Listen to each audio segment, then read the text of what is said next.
નમસ્કાર. ક્યારે એવું વિચાર્યું છે કે આપણી મોટાભાગની જે બી બીમારીઓ છે એનું મૂળ કદાચ એક જ જગ્યાએ હોય? આજે આપણે એક એવા પ્રાચીન ભારતીય સિદ્ધાંતને સમજવાના છીએ જે દાવો કરે છે કે હજારો રોગો પાછળનું કારણ ફક્ત એક જ છે. ચાલો આ રહસ્ય પરથી પડદો ઉઠાવીએ. આમ જે સર્વ રોગોનું મૂળ છે, બસ આ એક વાક્ય પણ આ આપણા સ્વાસ્થ્ય વિશેની આખી સમજને હલાવી શકે છે ને એકદમ મોટો દાવો? તો સવાલ એ થાય કે આખરે આ આમ છે શું જે આટલી બધી સમસ્યાઓનું કારણ બની શકે?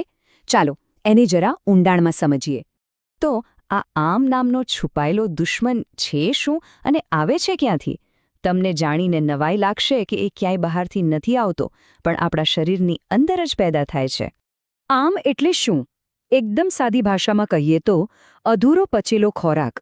એમ સમજો કે જે ભોજન આપણે લીધું એ શરીરમાં પૂરેપૂરું પચ્યું જ નહીં અને એનો અમુક કાચો ભાગ શરીરમાં જ પડ્યો સડવા લાગ્યો. બસ આ જે સડેલો, ચીકણો અને ઝેરી પદાર્થ છે ને, એ જ છે આમ.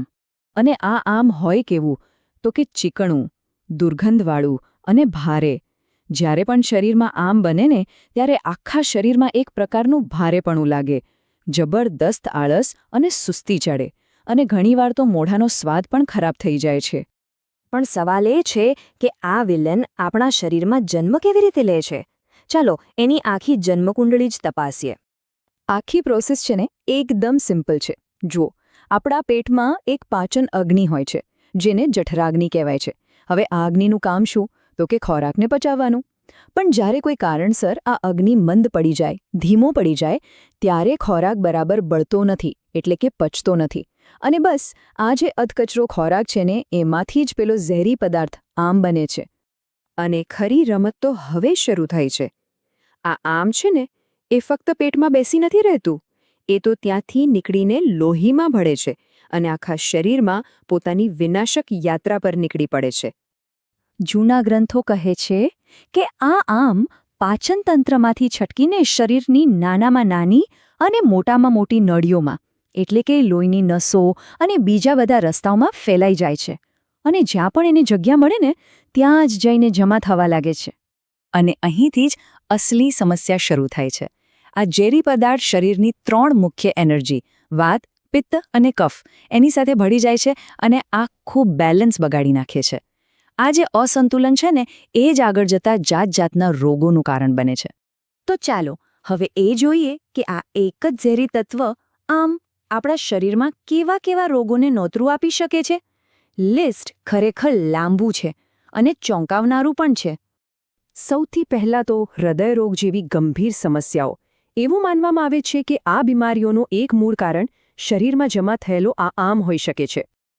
એટલું જ નહીં, સાંધાનો દુખાવો અને સોજો જે આપણું જીવન મુશ્કેલ બનાવી દે છે, એ પણ આ જ ઝેર શરીરમાં જમા થવાનું પરિણામ હોઈ શકે છે. અને નવાઈની વાત તો એ છે કે આપણને જે વારંવાર તાવ આવે છે, એવા સામાન્ય લાગતા લક્ષણ પાછળ પણ આ જ મૂળભૂત કારણ જવાબદાર હોઈ શકે છે.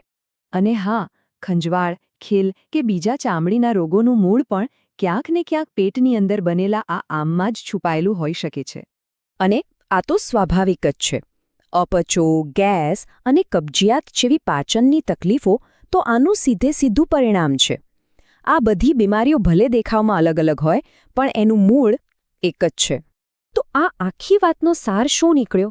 એ જ કે બીમારી ભલે કોઈ પણ હોય, એનું મૂળ આપણા પાચન શક્તિ તંત્રમાં રહેલું છે. જો આપણું પાચનતંત્ર મજબૂત હોય અને આમ બનતું જ અટકી જાય, તો શરીર મોટાભાગના રોગોથી આપોઆપ બચી શકે છે. તો આ બધી ચર્ચા પછી એક મોટો સવાલ એ થાય છે કે શું આપણા સ્વાસ્થ્યનું રિમોટ કંટ્રોલ ખરેખર આપણા પેટમાં છે? જો આપણે આપણી પાચન શક્તિને જ સુધારી લઈએ, તો શું આપણે મોટાભાગની બીમારીઓથી કુદરતી